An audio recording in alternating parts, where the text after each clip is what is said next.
У друкарнях ужо гатовыя 27 абноўленых выданняў. Папера адмысловая, афсетная, з абаронай для дзіцячых вачэй.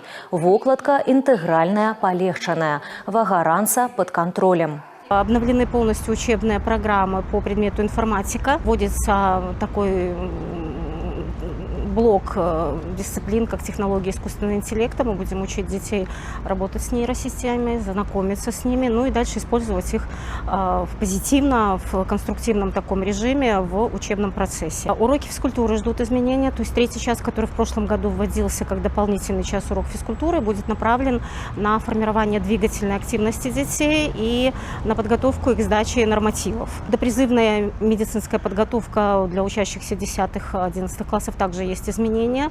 Ребята будут, юноши, учиться управлять беспилотными аппаратами летательными. И для девочек тоже есть там определенный ряд дисциплин, которые тоже они будут в рамках медицинской подготовки дополнительно изучать. Таким чином перабудоўваецца сістэма адукацыі. Акцэнт зроблены на практыку, здароўе і лічбавую граматнасць. Абноўленыя стандарты, сучасныя дапаможнікі і новыя дысцыпліны – усё гэта звёны аднаго ланцуга. Задача простая, каб рыхтаваць дзяцей не толькі да экзаменаў, але і да рэальнага жыцця.